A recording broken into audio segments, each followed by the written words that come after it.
My daughter-in-law boldly demanded, "Change your will, or you'll regret it." With a cold smile, I signed the document, seemingly agreeing to her terms.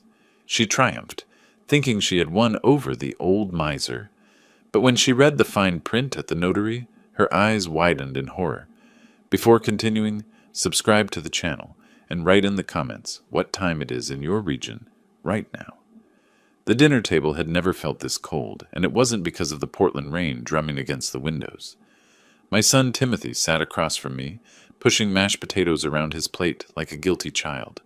His wife Olivia, however, had no such reservations about looking me straight in the eye. "Harlan, we need to talk about space," she said, setting down her fork with deliberate precision. Not Dad or even Mr. Mitchell. Just Harlan, like I was some stranger who'd overstayed his welcome. I took a slow sip of water. 40 years practicing estate law had taught me when to speak and when to let silence do the heavy lifting. After 38 years, I'd hoped Timothy would have learned the same from me, but he just stared at his plate. "This house is quite large," I said evenly. 3 bedrooms upstairs, my study, the guest room, plenty of space. Olivia's laugh was sharp enough to cut glass. "That's exactly the problem. You take up too much of it. Timothy and I need room to grow, to plan our future. We're thinking—" She paused, her eyes gleaming with something I couldn't quite name yet. "Maybe it's time you considered other living arrangements." Other arrangements. I let the words hang there. Such as, there are wonderful retirement communities in the area. Assisted living facilities where you'd have people your age, activities, medical care right there. She smiled, but it didn't reach her eyes. "You're 68, Harlan. Don't you think you'd be more comfortable somewhere designed for seniors?" Timothy finally looked up. "Dad, she's just saying—" "I'm saying exactly what I mean," Olivia cut him off. "This house is too much for one old man to maintain. It makes sense." I carefully set down my glass. The house my parents built in 1952, where I'd raised Timothy, where my late wife Margaret had planted roses that still bloomed every spring, too much for me to maintain. "This is my house," I said quietly. "For now," Olivia replied, her voice dropping to something that might have been a whisper if it hadn't been so pointed. "For now it is." She stood up, gathering plates with aggressive efficiency. Timothy mumbled something about having work emails to check and disappeared upstairs. I sat alone at the table I'd inherited from my father, listening to Olivia bang dishes in the kitchen with unnecessary force. I should have gone to my study, should have let it go, but something made me pause at the bottom of the stairs. Their voices drifted down from the kitchen, Olivia's sharp and clear, Timothy's a mumbled bass line of agreement. "Your father is taking too long to die, Timothy. We need that money now, not when we're 50 and our lives are half over."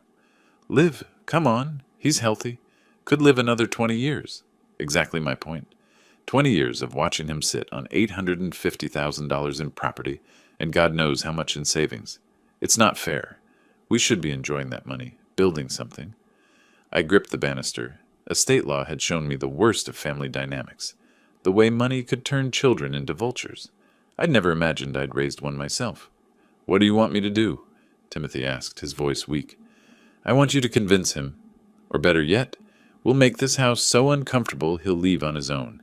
And when he's gone, we sell this place and finally start living the life we deserve." I climbed the stairs to my study, each step measured and deliberate.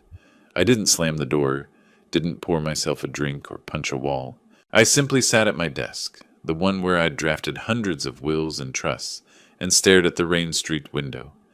40 years of knowing exactly how families destroy each other over inheritance, and I'd been blind to it happening in my own home. The signs had been there, I realized.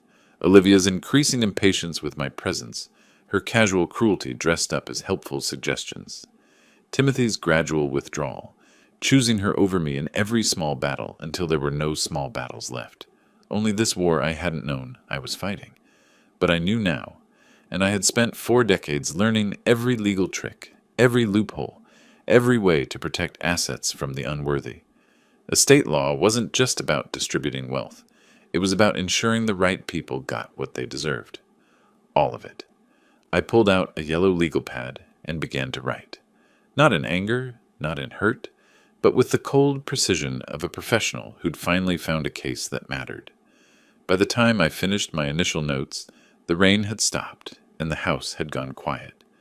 Olivia and Timothy had retired to their bedroom, probably planning which retirement home to dump me in. Let them plan.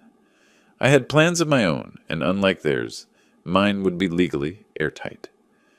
2 days after that dinner, I woke up thinking about the photo albums. It had been 3 months ago, maybe 4. I'd come home from my weekly coffee with old colleagues to find the trash bins at the curb, and something about the way they bulged made me check. Margaret's albums. Every photograph from our 30-year marriage, from Timothy's childhood, from family vacations and quiet Sunday mornings, all crammed into black garbage bags like they were nothing. I'd confronted Olivia in the kitchen. She was making herself a smoothie, completely unbothered. "Those were 40 years of memories," I'd said, trying to keep my voice level. She'd barely glanced at me. "They were taking up space in the hall closet, old musty books full of people who are gone." Timothy agreed they were just clutter. Timothy agreed? I'd found him in the garage. He wouldn't meet my eyes. "Dad, we needed the closet space." "Liv's right. They were just sitting there. You never even looked at them." Because they were safe? Because I knew they were there? I'd rescued what I could from the bins, but the damage was done. Not to the photos, most had survived, but to my understanding of who my son had become. Now, sitting at my desk on August 17th, I added that incident to my growing list. The pattern was becoming clear. Last month, I'd asked Olivia to help me reach a box on the top shelf of the pantry. My back had been bothering me, and she was right there. She'd looked at me like I'd asked her to donate a kidney. "Get a step stool, Harlan. I'm not your servant." "I wasn't suggesting you were. I just thought—" "You thought I'd drop everything to help you. I have a life. Handle it yourself." Timothy had been in the next room. He'd heard everything. He'd said nothing. Then there was the phone call I'd overheard 2 weeks ago. Olivia had been in the living room talking to one of her friends, her voice carrying through the old house's thin walls. "The old miser sits on all that money like it actually means something. We're talking at least $400,000 in savings, probably more. Plus the house is worth $850 minimum, and he acts like we're trying to rob him when we ask for a simple loan to start Timothy's business." They'd never asked for a loan. What they'd asked for was $50,000. No terms, no repayment plan. I'd suggested a proper business loan from the bank instead, offered to co-sign. Olivia had called me paranoid. "Doesn't trust his own son," she'd laughed into the phone. "The old cheapskate hangs on to his pennies like they'll keep him warm at night." I documented each incident in my legal pad, dates and details. Habits from 40 years of building cases. Facts mattered. Evidence mattered. Emotion was the enemy of good legal work. On August 20th, I was checking the mail when Patricia Owens, my neighbor from across the street, walked over. Patricia had taught high school English for 30 years before retiring, and she had that teacher's way of noticing things. "Harlan, haven't seen you out and about much lately." "Busy with some projects," I said, thumbing through bills and advertisements. "I saw Timothy and Olivia the other day. They were coming out of Berkshire Real Estate downtown, looking quite excited about something." My hand stilled on a credit card offer. "Berkshire Real Estate?" "Oh yes, Thursday afternoon. I was having lunch at that little bistro across the street. They were very animated, talking about a future sale. I thought maybe they were planning to buy a second property, an investment or something." She smiled warmly. "It's nice to see young people planning ahead." "Very nice," I managed. "Thanks, Patricia." Back inside, I stood in my study, looking at the house I'd inherited from my parents in 1987. They'd bought it in 1952 for $12,000. Now it was worth $850,000, according to the last assessment. Prime Portland real estate, walking distance to the Pearl District, original hardwood floors, a garden Margaret had tended until the cancer took her 5 years ago. Olivia and Timothy were already planning to sell it. Not if I died, but when. Patricia had said future sale, but the excitement suggested they thought that future was closer than it was. I needed confirmation. The printer in the hall wasn't just mine. We all used it. I'd noticed Timothy printing something yesterday and leaving in a hurry. When I checked the output tray that evening, I found what he'd forgotten to collect: A preliminary property assessment from Berkshire Real Estate. My address. Market analysis showing comparable sales. And at the top, handwritten in Olivia's distinctive script, for quick sale after inheritance, not eventual sale. Quick sale after inheritance. I photographed the document with my phone before putting it back exactly where I'd found it. More evidence for the file that was growing thicker by the day. That evening I sat in my study and let myself remember the birthday party incident from last month, my grandson Jake turning 7, and me asking Timothy what time I should arrive. "Actually, Dad," he'd said, not looking at me, "Olivia thinks it might be better if you skip this one." "Skip my grandson's birthday?" Olivia had appeared in the doorway. "You have a tendency to monopolize the conversation with your old war stories about legal cases. It dampens the mood. Jake's friends don't want to hear about your glory days. You make everything about you." I'd gone anyway, arriving early with Jake's gift. Olivia's smile had been poisonous. The party had been tense, and I'd left after an hour, watching Jake's confused face in the rearview mirror. Then there was the doctor's message. Dr. Chen's office had called about my annual physical results, some concern about my cholesterol levels. They'd asked to speak with me urgently. The message had gone to the house line. Olivia had answered. She'd told me about it 3 days later, casually, over breakfast. "Oh, by the way, your doctor called earlier this week. Something about test results." "Earlier this week? When?" "Monday, I think. Or was it Tuesday?" She'd shrugged. "Does it matter?" It had been Thursday. I'd called Dr. Chen's office immediately. The receptionist had sounded relieved to hear from me. They'd been trying to reach me for 4 days about medication adjustments. Nothing life-threatening, but important. I'd hung up and looked at Olivia, who was scrolling through her phone with studied indifference. "You forgot to tell me my doctor called about medical issues." "I had a lot on my mind, Harlan. I can't be your secretary." Every incident, every casual cruelty, every calculated inconvenience, they weren't isolated events. They were part of a pattern, a campaign to make me feel unwelcome in my own home, to push me toward that retirement community Olivia had mentioned. Or perhaps just to wait me out, make my remaining years miserable enough that when I finally died, they'd feel justified in celebrating their inheritance. I opened my laptop and started drafting an email to Eleanor Hayes. Eleanor had worked with me at Mitchell & Associates for 20 years, before I semi-retired and turned over active management to my partners. She was brilliant with estate documentation, meticulous about detail, and more importantly, she was someone I trusted completely. "Eleanor," I typed, "I need your help with a sensitive personal matter. Can we meet this weekend? I'm working on a will revision that requires your particular expertise. It's complex, and it's important we get every detail exactly right." Her response came within an hour. Saturday, 10 a.m., my office. Bring coffee. I smiled for the first time in days. Not a happy smile, exactly. More like the smile I used to get when I found the perfect legal strategy for a difficult case. The move that would turn everything around. Because that's what this was, really. A case. The most important one I'd ever work on. I wasn't just protecting my assets anymore. I was teaching a lesson about greed, about taking people for granted, about assuming an old man was too foolish or too weak to fight back. I'd spent 40 years showing people that assumptions could be expensive. It was time to show my own family the same thing. Saturday morning, August 21st, I sat in my study with a fresh legal pad, the same kind I'd used for 40 years of casework. At the top of the page, I wrote documentation and underlined it twice. Old habits from building airtight cases. Eleanor's office wouldn't be available until next weekend, but that gave me time to gather evidence. Not for a court of law, I didn't need that. This was for my own clarity, to ensure I wasn't overreacting, that what I felt in my gut matched what I could prove on paper. The first entry was simple. August 15th, dinner conversation. Olivia suggests retirement home. Direct quote, "This is my house." Her response, "For now." I paused, pen hovering over the page.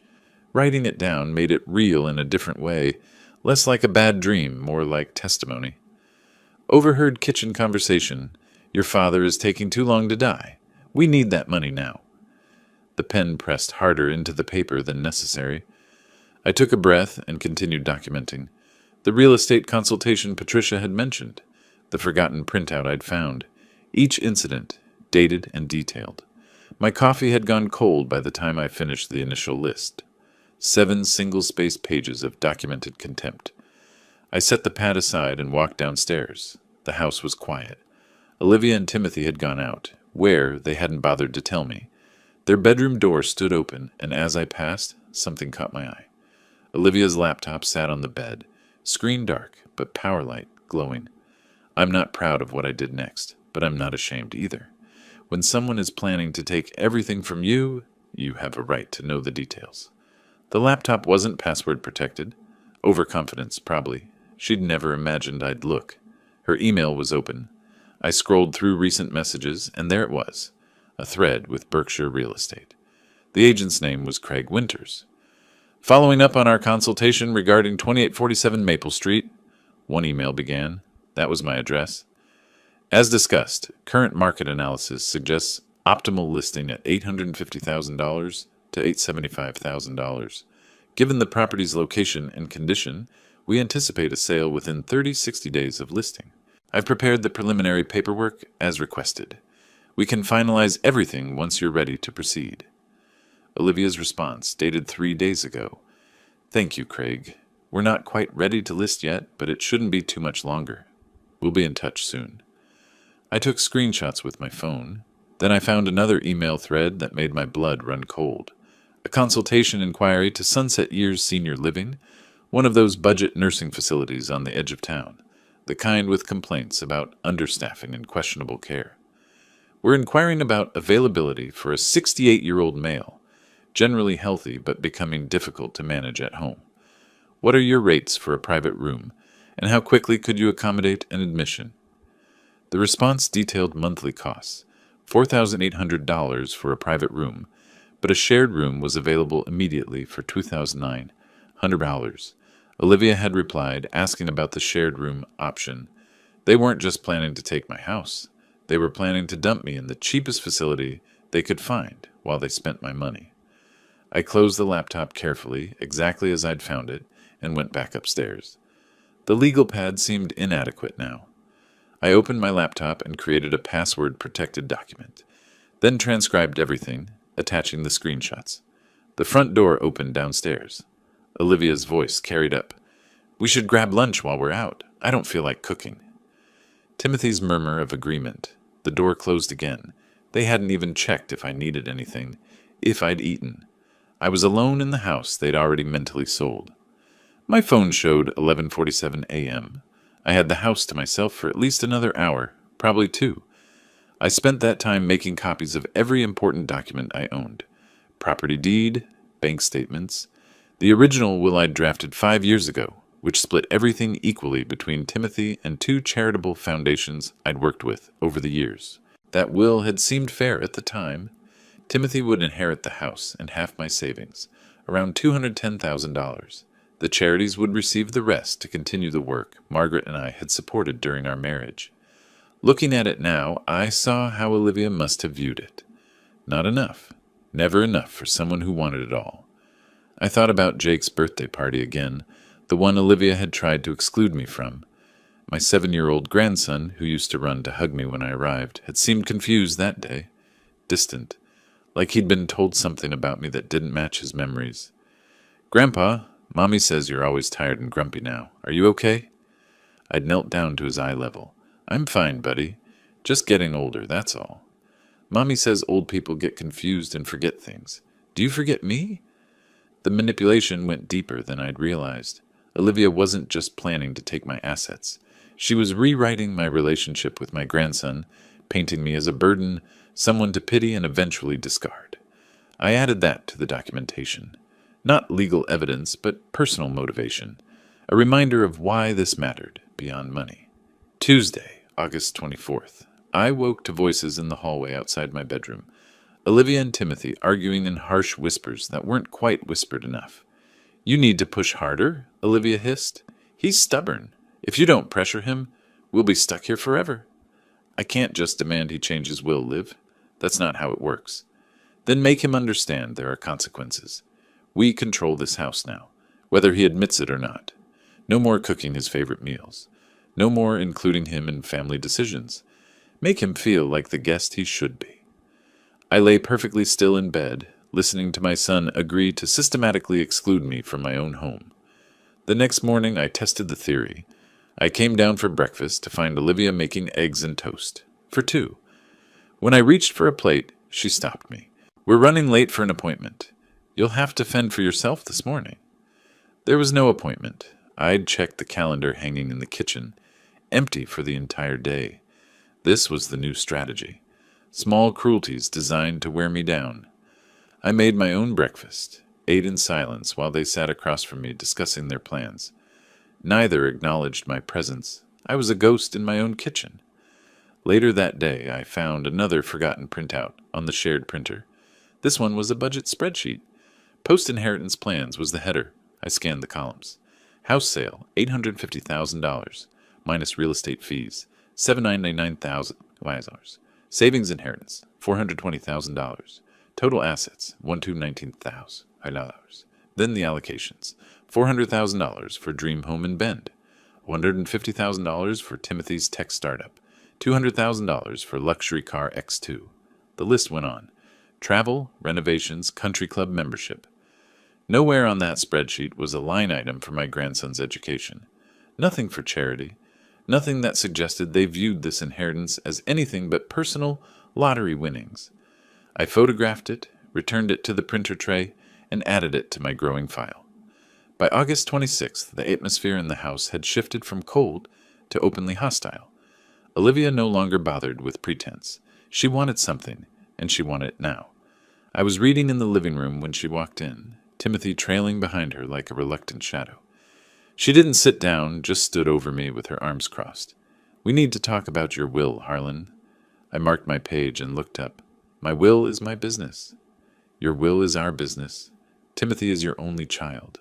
That money should go to us, to your family, not to some charities that don't even know your name." So she'd seen the original will somehow. Probably snooped through my study the way I'd snooped through her laptop. Fair enough. Those charities do important work. Margaret and I supported them for years. Margaret's dead. Olivia's voice was flat. You're spending money on the past while your actual living family struggles. Struggles? I let the word hang there.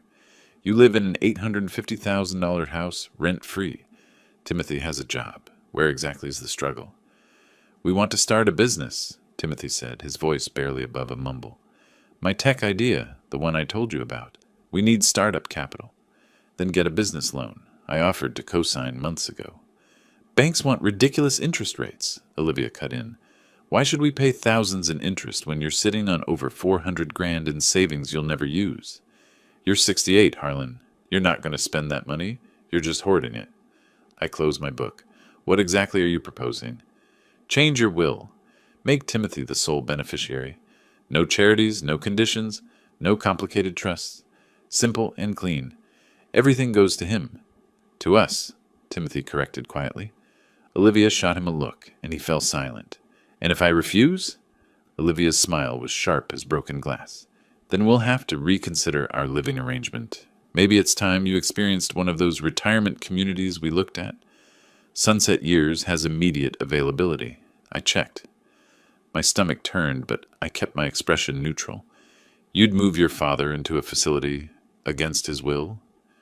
"We'd move you into a facility for your own good," she corrected. "You're getting older, Harlan. What if you fall?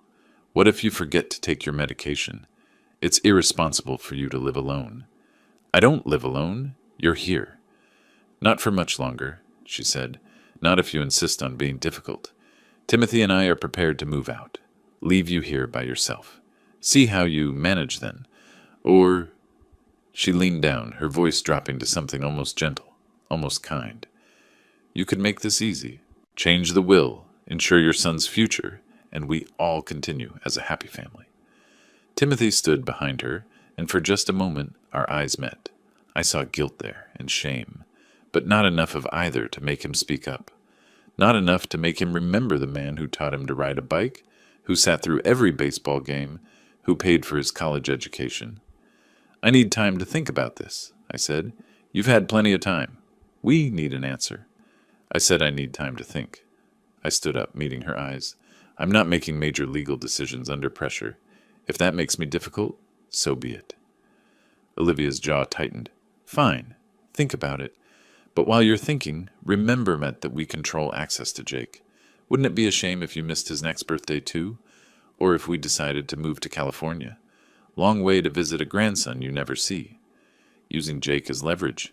That was new, and it cut deeper than anything else she'd said. I walked past them both without another word, climbed the stairs to my study, and locked the door. My hands were shaking, not from fear, but from rage I'd spent a lifetime learning to control. I pulled out my phone and texted Eleanor, "Need to move our meeting up. Can you do tomorrow instead of Saturday?" Her response came quickly. "Everything okay?" "No, but it will be. Tomorrow at 10? I'll be there." That night, I couldn't sleep. I lay in bed listening to the house settle, and to Olivia and Timothy talking in their room. Their voices carried through the old walls, low and conspiratorial. "You were too soft with him," Olivia said. "We should have given him an ultimatum." "We basically did." "No, I mean a real one. Change the will, or we call Adult Protective Services. Claim he's becoming incompetent. With the right doctors, we could get conservatorship." Silence. Then Timothy. "That seems extreme." "Extreme is wasting our 30s watching him sit on a fortune. He could live another 20 years, Timothy. 20 years. We'll be almost 60 before we inherit anything, assuming he doesn't spite us, and leave it all to charity anyway. Maybe if he just, if something happened naturally. Things don't happen naturally to healthy 68-year-olds.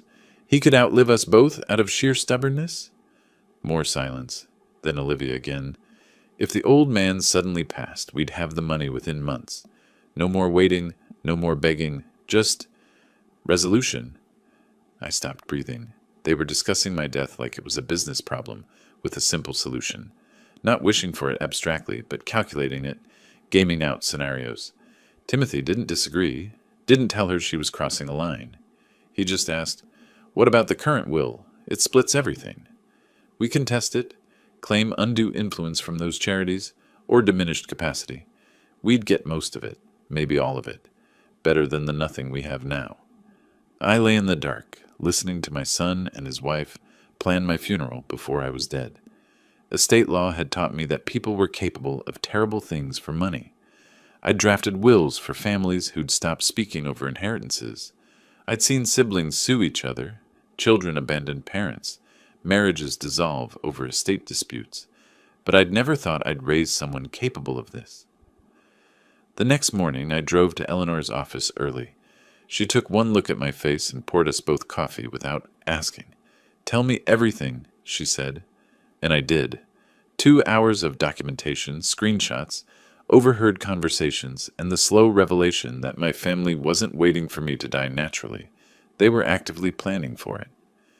Eleanor listened without interrupting, her expression growing darker with each detail. When I finished, she sat back in her chair. "Harlan, this is worse than I thought. You need to protect yourself legally and maybe physically. Have you considered—" "I'm not afraid of them," I said. "I'm angry, and I'm done being the victim in my own house." "What do you want to do?" I pulled out the notes I'd made at 3 a.m. when sleep wouldn't come. "I want to give them exactly what they're asking for. I want to change my will, make them the sole beneficiaries. No conditions, no restrictions." Eleanor frowned. "That's what they want." "On the surface, but I spent 40 years writing estate documents. I know every legal trick, every loophole, every way to make a will say one thing on page 1 and something completely different by the end." Slowly, Eleanor smiled. "You want to build them a trap. I want to build them a masterpiece, something that looks perfect until they try to use it, something that teaches them that greed has consequences." She pulled out her own legal pad. "Then let's get to work." September 1st started like any other morning, except Olivia was waiting for me at the kitchen table, with a folder and an expression that reminded me of a shark circling prey. "We need to talk," she said. "Sit down." Not good morning, not even basic courtesy, just commands. Timothy stood by the counter, coffee mug in hand, looking anywhere but at me. I poured myself coffee and sat. "What's this about?" Olivia slid the folder across the table. This is about ending the games, about you finally doing the right thing for your family. I opened the folder. Inside was a will, or what passed for one. The formatting was amateur, clearly generated from some cheap online template. Last Will and Testament of Harlan James Mitchell was centered at the top in default Times New Roman font. I scanned the document. It was simple, almost brutally so. Everything I owned, house, savings, investments, went directly to Timothy Mitchell and Olivia Mitchell in equal shares. No conditions, no trusts, no charitable bequests, just a clean transfer of assets to them. You made this yourself, I observed, noting the generic language and legal errors that any first-year law student would catch. I used legalese, Olivia said. It's perfectly valid. I checked.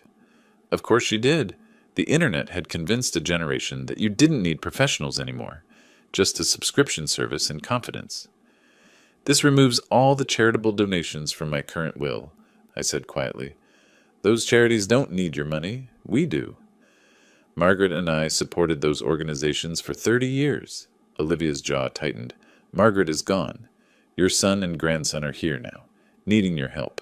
But you'd rather give our inheritance to strangers than to your own blood. I looked at Timothy. Is this what you want? He shifted his weight, still not meeting my eyes. Dad, it's not unreasonable. We are your family. Liv's right. It should all go to us. It's only fair. Fair. The word tasted like ash. I'd paid for his education, his first car, helped with the down payment on his own home before he sold it to move in here. I'd given him every advantage, and this was fairness. Sign it, Olivia said. Today? We'll get it notarized tomorrow. This is a major decision. I need time to consider. You've had time. Years of time. This shouldn't require consideration. It should be automatic, unless you care more about people you've never met than about your own grandchild's future. There it was again, Jake as leverage, the reminder that they controlled my access to the one pure relationship I had left. I want 2 weeks, I said. No. You'll sign it today or what, Olivia? I met her eyes directly. You'll make my life uncomfortable. I think we're already there. You'll threaten me with nursing homes? Already done that. What's left? Her face flushed. Don't test me, old man. You have no idea what I'm capable of. 2 weeks, I repeated. I'll have an answer by September 15th. 1 week, she countered. 2. That's my final offer. You can take it, or you can wait for me to die naturally, which might be a very long wait. I'm in excellent health. The calculation crossed her face. Push harder now, or accept the concession. She chose pragmatism. 2 weeks. But understand this, Harlan. If you don't sign, we will make this house unbearable. You'll beg us to send you away, and when you're gone, we'll contest whatever will you've written. We'll claim you were senile, incompetent. We'll drag your name through court until there's nothing left but legal fees. Noted, I said calmly. You think this is a game? Her voice rose. This is our future. Timothy's business opportunity, Jake's education. Our entire lives are on hold because you're clinging to money you'll never spend. You're being selfish and cruel. I stood up slowly, picking up the folder. I'll review this and have an answer for you by September 15th. Will that be all? Sign it, Harlan, or you'll regret it. Her eyes were cold. This is your last chance to do the right thing. Either you're with us, or you're against us. There's no middle ground anymore. Timothy finally spoke. Dad, please, this doesn't have to be a fight. We're family. Families take care of each other. I looked at my son, really looked at him. Saw the man who'd let his wife throw away his mother's photo albums, who'd stood silent while I was excluded from my grandson's birthday, who'd discussed my death like it was a pending business transaction. You're right, Timothy. Families should take care of each other. I'll remember that. I walked out of the kitchen carrying their template will, leaving them to interpret my words however they wanted. In my study, I called Eleanor. They just handed me their own document. Amateur hour. We need to move faster than planned. How fast? I told them 2 weeks. We need the real will ready in 1. Harlan, a properly drafted estate document takes time to... I've been drafting estate documents since before Olivia was born. I know what we need. Can you clear your schedule this week? A pause. Then, I'll make it work. This is important. More important than you know. They're not just greedy, Eleanor. They're vicious. After we hung up, I sat at my desk and read through Olivia's template carefully. It was laughably simple, full of the kind of mistakes that happened when people tried to DIY complex legal matters, missing clauses about executor duties, no provisions for estate taxes, vague language that would cause problems in probate. But most importantly, it showed me exactly what they wanted. Everything, immediately, with no strings attached. I smiled. Sometimes the best trap is the one baited with exactly what your prey desires. The next 2 days were quiet, unnaturally so. Olivia barely spoke to me, and when she did, her words were clipped and cold. Timothy avoided me entirely. They were making good on the promise to make life uncomfortable. Fine meals became sparse. The house went unheated even as September temperatures dropped. Small conveniences disappeared. My favorite coffee blend was replaced with cheap generic. The newspaper subscription I'd had for 40 years mysteriously canceled. These were petty cruelties, meant to wear me down. In a way, they were helping. Every small slight, every calculated inconvenience, hardened my resolve and justified what came next. September 4th through 10th blurred together in a marathon of legal drafting. Eleanor and I worked in her office, away from prying eyes and convenient eavesdropping.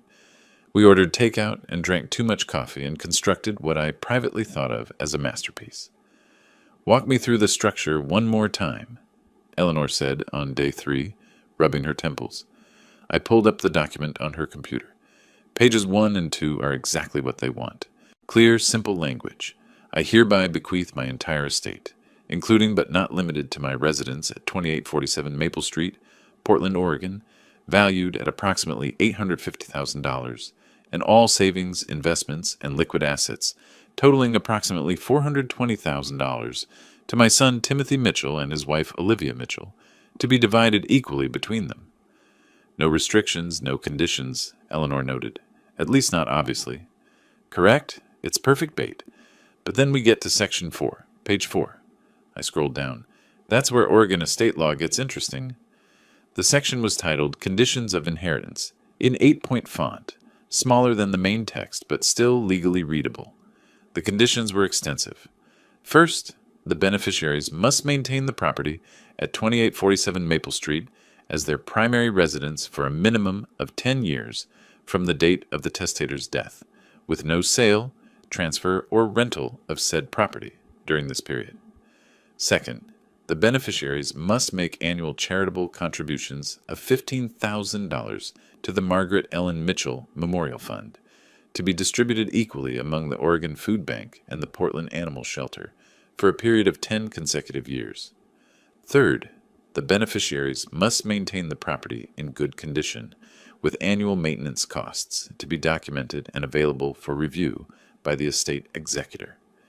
Failure to meet any single condition would trigger the alternative distribution clause. Everything would go to a charitable trust established in Margaret's name. The beauty, I explained, is that these conditions are completely legal under Oregon law. Estate law allows testators to place reasonable restrictions on inherited property. 10 years isn't excessive. $15,000 annually in charitable giving is substantial, but not impossible. Maintenance requirements are standard. Eleanor leaned back. But together, they create a cage. Exactly. Olivia wants to sell the house immediately and spend the money on luxury items.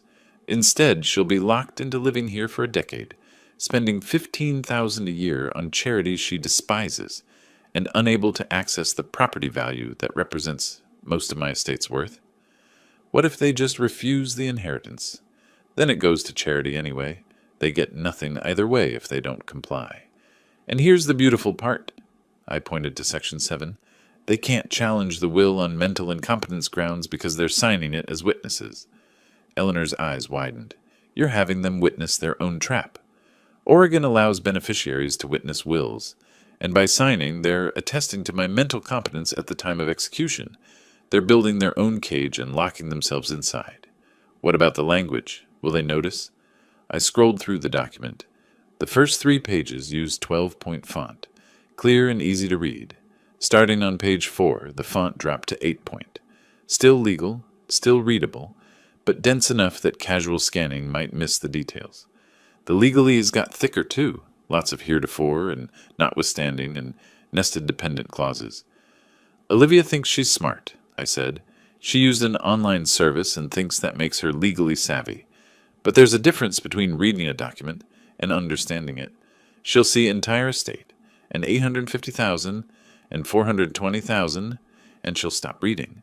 The details won't matter to her because she thinks she's already won. And Timothy? Timothy does whatever Olivia tells him. If she says it's good, he'll sign.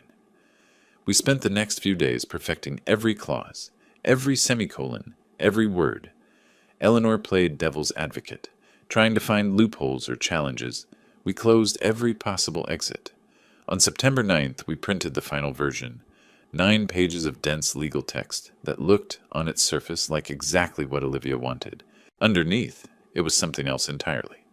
"Harlan," Eleanor said as we reviewed the final draft, "this is brilliantly cruel. They're going to hate you for this." "They already hate me. They hate what I represent, an obstacle to money they feel entitled to.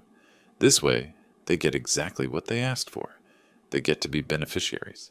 They inherit everything. They just have to follow a few simple rules. Rules you know they won't follow. Rules they can't follow without sacrificing everything they actually want. Olivia won't last 6 months living in this house knowing she can't sell it. She won't write $15,000 checks to charity every year. And the moment they fail—" I shrugged. "Natural consequences." Eleanor shook her head with something between admiration and concern. "You spent 40 years protecting people's estates. Now you're using all that knowledge to protect yours from your own family." "I'm teaching a lesson about greed," I corrected, "about the danger of wanting something so badly you don't read the fine print. Every client I ever had, I told them, always read the entire document. Always understand what you're signing. Olivia is about to learn why that matters." That night, I reviewed the will one final time in my study.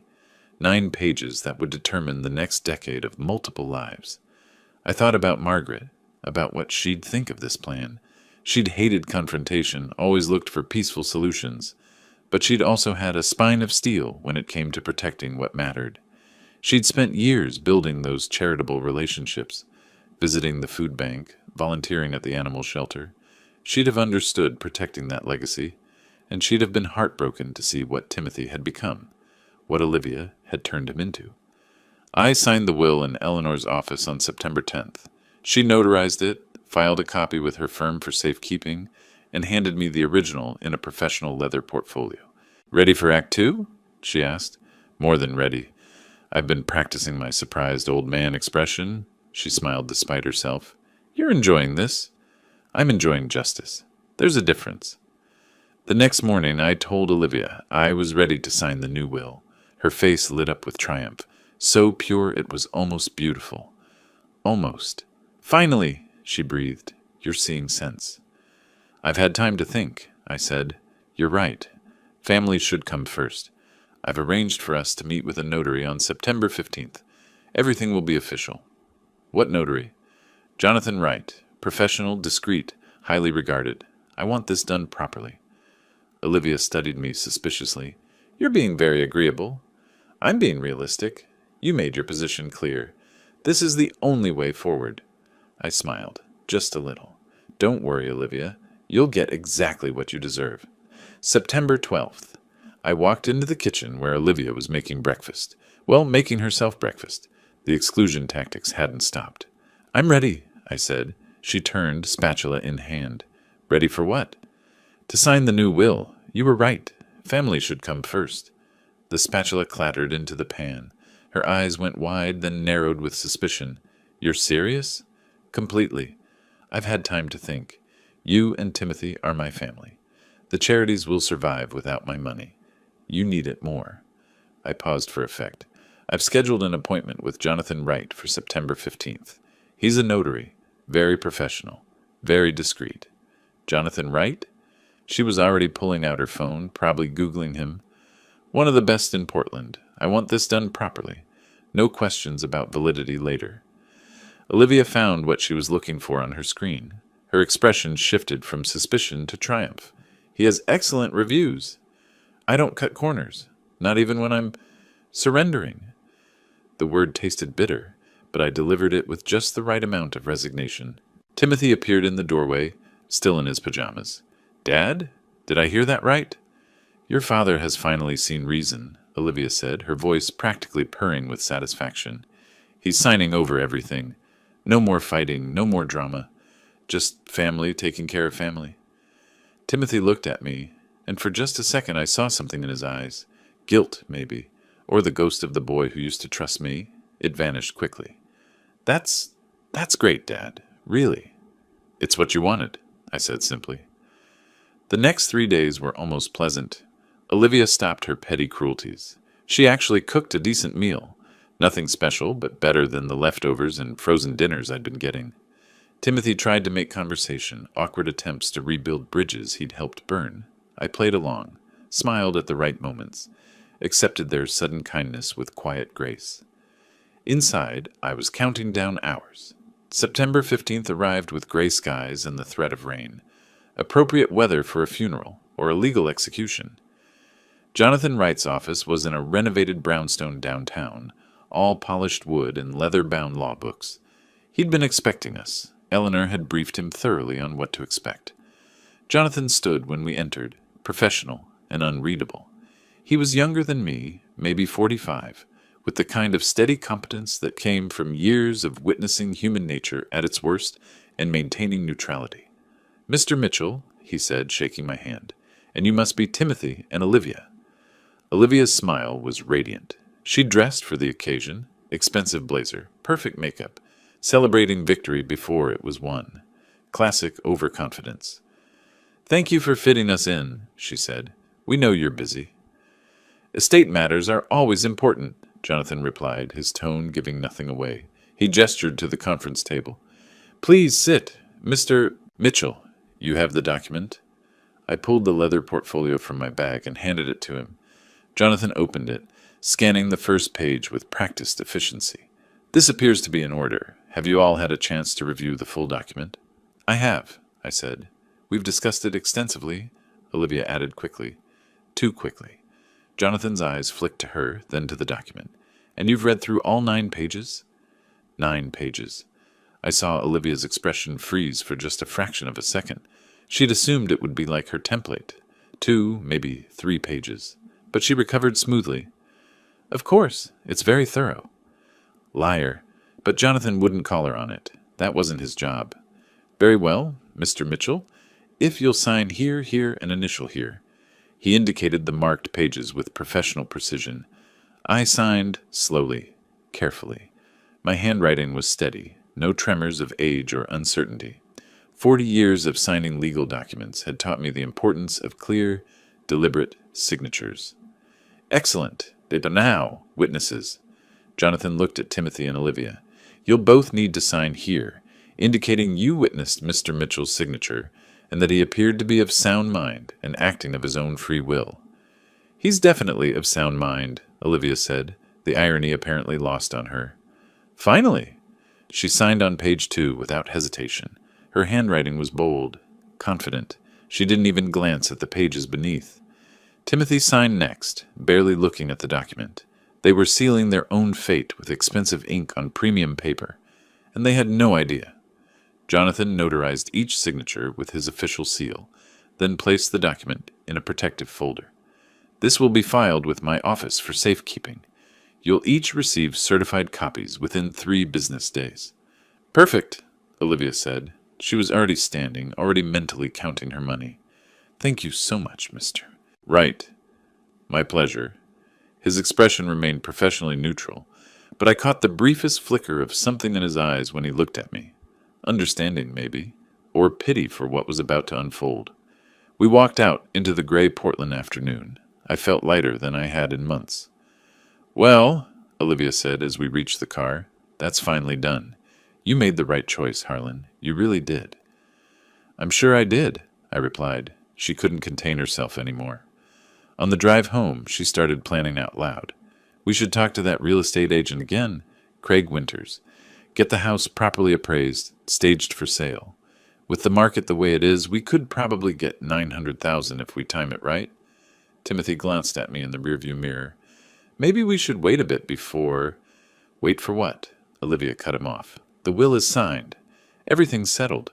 There's no reason to delay our plans. The will takes effect upon my death, I pointed out mildly. I'm not dead yet. Obviously, but we can prepare. Maybe take out a loan against the inheritance. The bank would give us at least $200,000 with this kind of collateral. I said nothing. Let her dream. Let her plan. The higher she climbed, the harder the fall. That evening I sat in my study with a glass of whiskey. Good whiskey, the bottle I'd been saving for something worth celebrating. Through the walls I could hear Olivia on the phone with one of her friends, voice bright with triumph. Finally convinced the old man, everything to us, no stupid charity clauses. We'll be set for life. I smiled into my glass. Not quite, Olivia. Not quite. September 16th. I was reading the newspaper when Olivia came downstairs, phone in hand and purpose in her step. I'm going to the bank, she announced, to discuss our options. Options for what? A bridge loan against the inheritance. Timothy's business idea needs capital, and there's no reason to wait when we have this kind of asset backing. The inheritance you'll receive when I die, I said calmly, which could be decades from now. She waved dismissively. Banks understand estate planning. They'll work with us. I returned to my newspaper. Good luck with that. She left, and I counted down. It took 3 hours. The front door slammed hard enough to rattle the windows. Olivia stormed into the living room, her face flushed with rage and something else. Confusion, maybe the first dawning of fear. What did you do? She demanded. I looked up from my paper. I'm reading. You're shouting. Care to be more specific? The will. The bank wanted to see the full document for their assessment, so I brought them a copy and... She thrust papers at me. It's 9 pages. 9. Full of fine print and conditions and... Legal language, I finished. Yes. Wills tend to have that. You said you'd give us everything. I did give you everything. It's all in the will. House, savings, investments, all yours. With conditions. Her voice was rising, losing control. 10 years before we can sell? $15,000 a year to charity? That's not what we agreed to. We never agreed to anything, Olivia. You demanded. I complied. The will gives you exactly what you asked for, my entire estate. You just didn't ask about the terms. Timothy appeared behind her, holding his own copy of the will, face pale. Dad, the bank showed us. If we can't sell the house for 10 years, and we have to pay $15,000 annually, that's $150,000 in mandatory charitable giving over 10 years, I said helpfully. Yes, the Margaret Ellen Mitchell Memorial Fund, named after my late wife. You remember Margaret, Timothy? Your mother? He flinched. Olivia's hands were shaking. You tricked us. This is fraud. Fraud requires deception. I gave you a will to review. You signed it without reading past page 2. That's not fraud, Olivia. That's negligence. Your negligence. We'll contest it. On what grounds? You witnessed it. You both signed attestations that I was of sound mind and acting freely. Oregon law is very clear. Beneficiaries can witness wills, but in doing so they affirm the testator's competence. You can't contest it without admitting you perjured yourselves. The color drained from her face. You planned this. You sneaky old... Lawyer, I interrupted. The word you're looking for is lawyer. I'm a lawyer, Olivia. A state law specialist with 40 years of experience. Did you really think I'd just roll over because you bullied me? She was breathing hard, her perfect composure shattered. There has to be a way out. We'll find another lawyer. We'll, by all means, consult a lawyer. Get a second opinion. Get 12 opinions. They'll all tell you the same thing.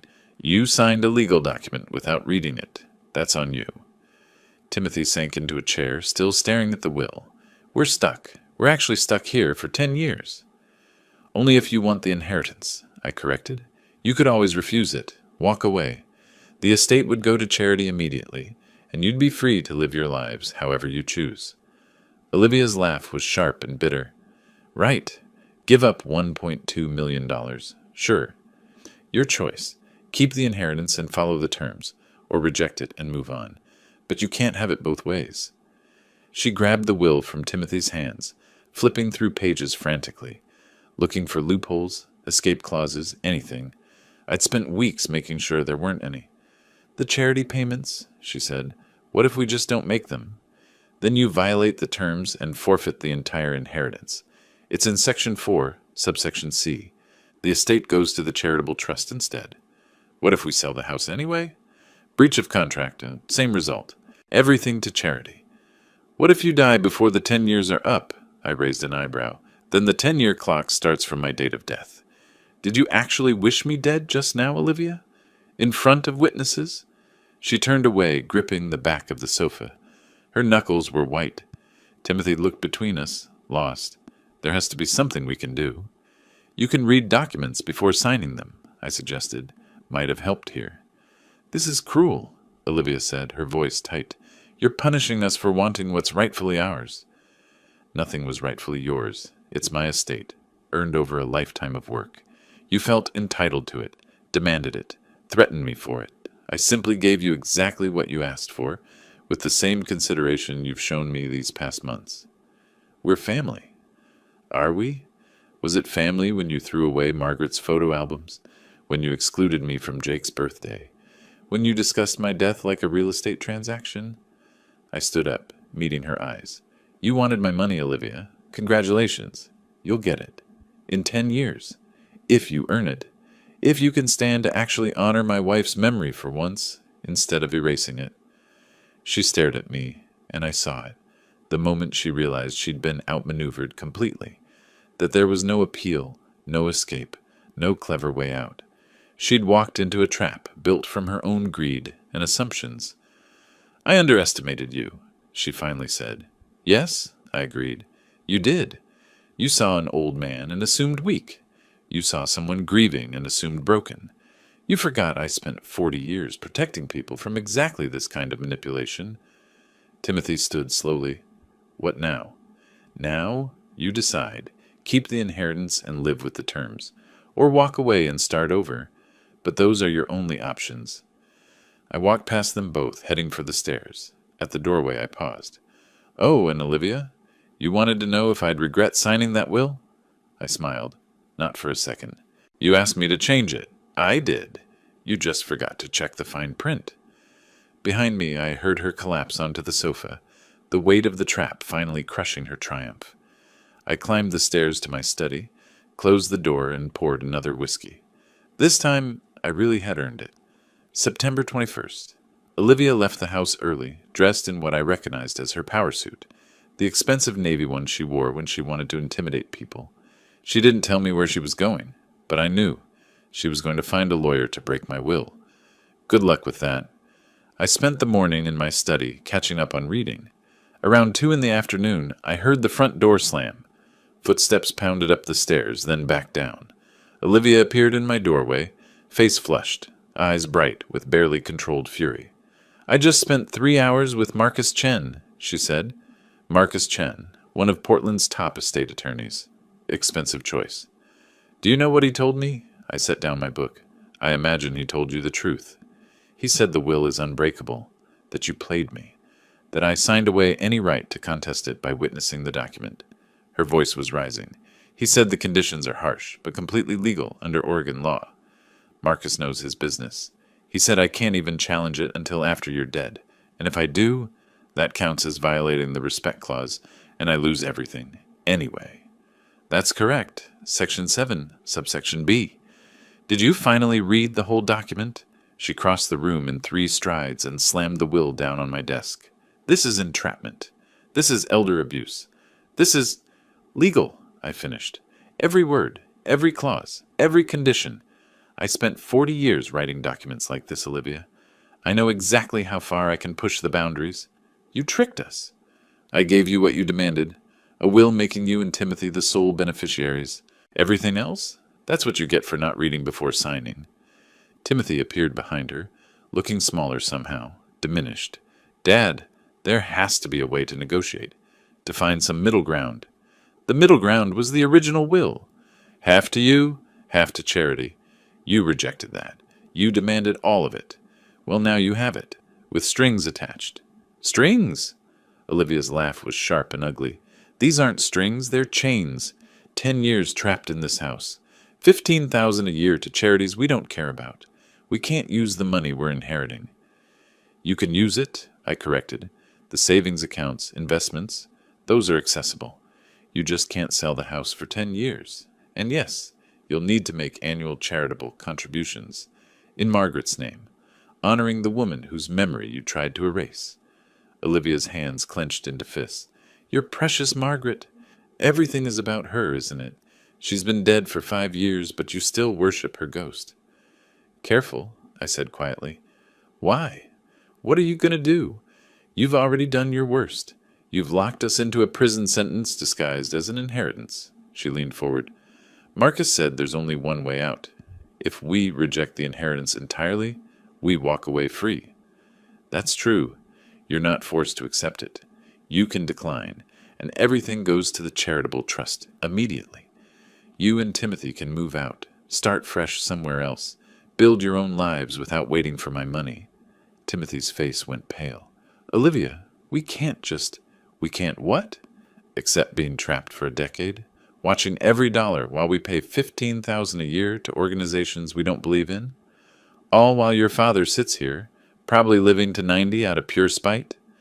I'm 68 and healthy, I confirmed. Could easily make it to 90, maybe longer. Men in my family tend toward longevity. My father made it to 93. The math was dawning on Timothy's face. If I lived another 25 years, he'd be 63 before he saw a dime. His tech startup would be a distant memory. Olivia would be 61. Her dreams of luxury lifestyle long expired. This is revenge, Olivia hissed. Pure, petty revenge. No, I said. Revenge would be disinheriting you completely. This is justice. You wanted my money? You get it. But you have to prove you're worth it first. Live in the house you tried to sell. Support the causes Margaret cared about. Show me you can be trusted with a legacy before you inherit it. We already signed. We can't undo that. No, you can't. That's the point. Actions have consequences, Olivia. You spent months making my life miserable, counting down the days until I died so you could cash in. Now you get to spend 10 years earning what you thought you deserved for free. She stared at me, and I watched the reality settle over her like a weight. There was no escape. No loophole, no clever argument that would undo what she'd done. She'd walked into this trap with her eyes open, or at least she should have had them open. I hate you, she said finally. I know, but you're stuck with me, unless you want to reject the inheritance and leave right now. The silence stretched. Neither of them moved toward the door. That's what I thought, I said. You want the money too much to walk away, so you'll stay. You'll comply with the terms. And maybe, in 10 years, you'll have learned something about patience and humility. Olivia turned and walked out. Timothy lingered in the doorway. You really did this, he said quietly. You really trapped us. You trapped yourselves, son. The moment you started planning my funeral before I was sick, the moment you valued my estate more than my presence, I just made sure there were consequences. She won't forgive this. I don't need her forgiveness. And honestly, Timothy, I'm not sure I need yours either. You had a choice. Every step of the way you could have stood up to her, defended me, been the son I raised. You chose her instead. His eyes glistened, but he didn't argue. We both knew it was true. The will stands, I continued. You can accept it or reject it, but those are your only options. Think carefully. Talk it over, but decide soon because I'm done having this conversation. He nodded once and left. I sat in my study as evening fell, listening to them argue downstairs. Olivia wanted to reject the inheritance, burn it all down out of spite. Timothy kept reminding her what they'd be walking away from. $127 million, even with the restrictions. Eventually the arguing stopped. I heard their bedroom door close. They'd stay. Of course they would. Greed always won, in the end. September 26th. Olivia made one last desperate attempt to escape the trap. She called Jonathan Wright's office and demanded an emergency meeting. To discuss irregularities in the will, she told his secretary. Jonathan agreed, probably out of professional courtesy, though he must have known what was coming. I wasn't invited to this meeting, but Jonathan called me afterward. She's not accepting reality well, he said, dry humor in his voice. I imagine not. What did she want? To invalidate the will, to claim you were under duress when you signed it, or that she was deceived about the contents. She brought a different attorney with her this time, not Marcus Chen. Someone younger, hungrier, looking for a fight. And I showed them the notarization, the witness signatures, the video recording I made of the signing ceremony, standard procedure in my office. You were clearly competent, clearly understood what you were signing. Olivia and Timothy both acknowledged reviewing the document. It's ironclad, Harlan. Thank you, Jonathan. The other attorney asked if there was any way to modify the terms. I told him the testator would have to agree to amendments, and since the testator is alive and competent, they'd need your consent. I smiled, which I won't be giving. I assumed as much. Mrs. Mitchell did not take that well. How not well? She started crying, then yelling. Then she demanded to read the entire will again, every single page, as if she'd find a loophole on her 5th reading that she'd missed the first 4 times. And there isn't one. You know there isn't one. I watched you craft this document, Harlan. It's brutal, but it's perfect. September 27th.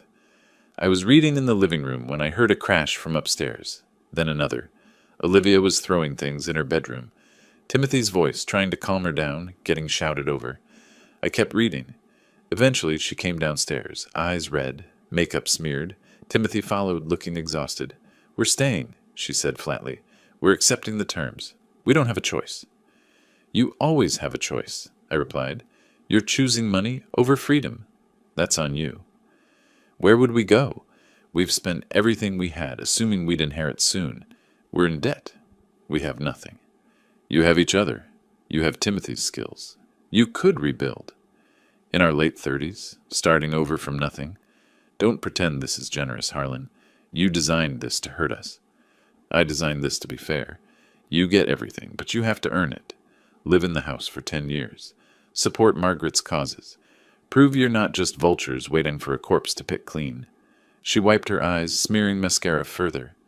I hope you live forever. I hope you make it to 100, just so you can watch us suffer longer. If I make it to 100, you'll be 68. Same age I am now.